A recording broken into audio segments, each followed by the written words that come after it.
But it does mean that the military tactics that we use are going to have to evolve. Instead of having a very small number of very high-end military vehicles, you just launch a cloud of very low-end stuff that is attritable and disposable. I don't think people have thought through how much that gives the advantage to a country like the United States. We will have to fight differently, and kind of the sunk cost that we've put into some of these technologies are suddenly going to become very questionable. But there is no country in the world that can adapt in the way the United States can. So let's say 2 years from now, we have a direct fight between the Americans and the Chinese. Sure, they can build a lot of drones, but they have to target something that they can't see and that can move. And AI is nowhere close to being able to target things over the horizon where they have to do a search pattern. Whereas the US Navy is going to know exactly where their targets are. They're on land with satellite recon, we can find them. And we just launched 10,000 drones at whatever it happens to be. So this is a really, really bad development for the Russias and the Chinas and the Irans of the world, getting the Americans to think about this differently. Because our ability to adapt to that environment, combined with our mobile firepower of the Navy, that's going to be crippling for all of them. There's a lot to unpack in that. Let's start with the things I am not worried about. Most of the stuff we sent to Ukraine is hand-me-downs that we haven't used in over 25 years. And honestly, the Russians are doing a favor because we're disposing of it into their teeth. Otherwise, we would have to dispose of it ourselves, which would cost money. So actually, the Russians are doing a financial solid by absorbing that ammo for us. Israel's a little bit different. Israel is a much more technologically acute force, and they're after things that are precision guided, and that they have to get from the United States. So the financial cost of supporting Ukraine is very, very low in real terms. The financial support of Israel is much, much, much higher. That said, this is a country of only 8 million people, and they're trying to carry out a military operation in a zone that's only twice the size of the District of Columbia. So the scale of the needs is relatively low in comparison to what the U.S. military is capable of. For the broader question, there's a lot of low-hanging fruit in the United States when it comes to making budgetary savings. We have a healthcare system that is by far the most expensive in the world, twice that of your average first world country. And if we're able to just kind of go to a middle of the road system, we'd save 10% of GDP right off the top, which would pay for everything we're discussing here, in addition to entitlement reform. Would pay for it all, just that one thing.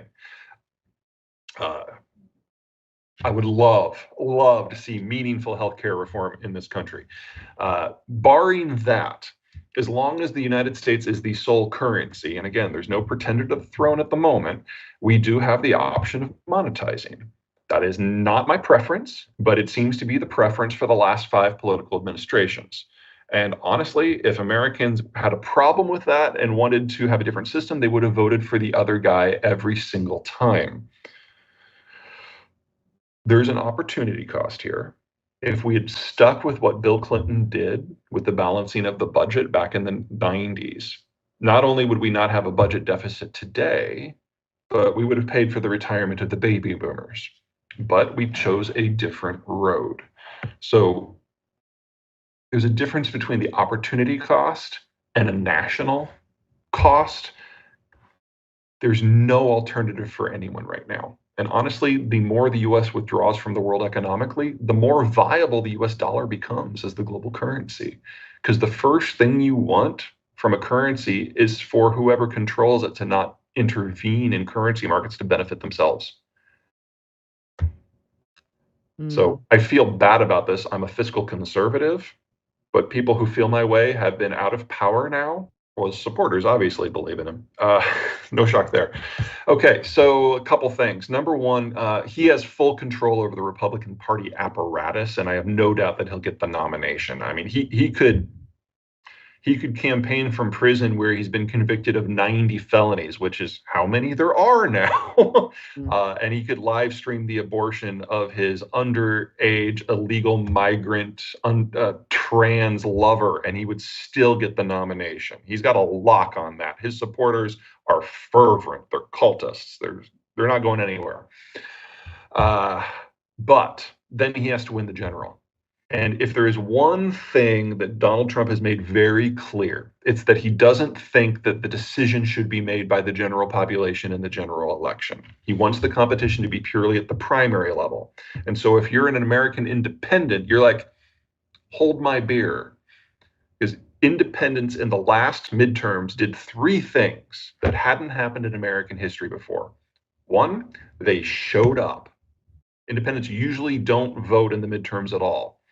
Second, independents will violently vote for their own perceived best interests. And in exit polling, they indicated they thought the Biden administration was doing a horrible job and that his economic policy was borderline suicidal, and that the damage being done to independents in particular were unfair and unwise.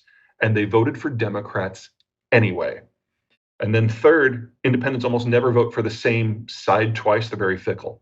And so when Trump lost, they were voting against him. And then they voted against him again. And so if the independents are willing to break all these normal patterns, you've got to look at the electoral map of the United States and figure out which states the independents hold the swing. And that's about 20 of them.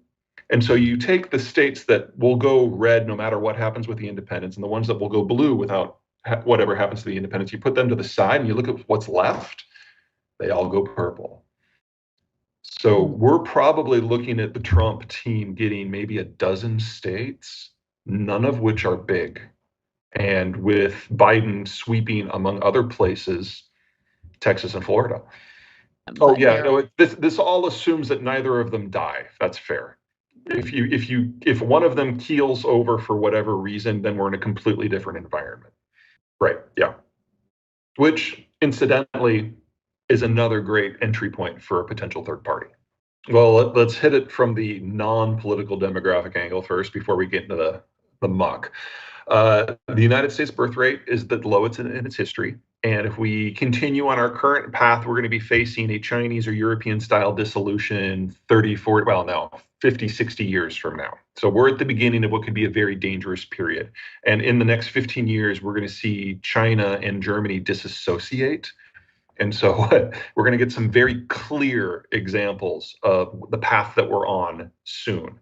China will cease to be a functional nation state with an industrial economy. Because of the birth rate. Yeah, their birth rate dropped by 70% in just the last 5 years. We have a number of countries in the world that are in a similar situation. Korea, Germany, Italy, and to a lesser degree, Spain are all in that same bucket. But it's not that they're running out of children. For most of them, that happened 30 years ago. This is the decade they run out of working-aged adults. So young people do the consumption. How do you run a system without consumption? Older workers do the production investment. How do you run a system without production and investment? So at a minimum, we're looking at a fundamentally new economic model that hasn't been invented yet. And for a system like China, where decision-making is now impossible, I'm looking at them losing national cohesion. What does that look like? This has happened 20 odd times in Chinese history, so there's a really rich palette of national disasters to draw from. All of them involve a degree of civil breakdown, warlordism, and famine. People forget that what sets the China of today out from the China of the last 3,000 years is the Americans provided them with trade access to the world for the first time and sent all the regional powers that were occupying home for the first time. And so for the last couple generations, the Chinese have been allowed to build without interruption while having American granted access to the world. This is not their normal.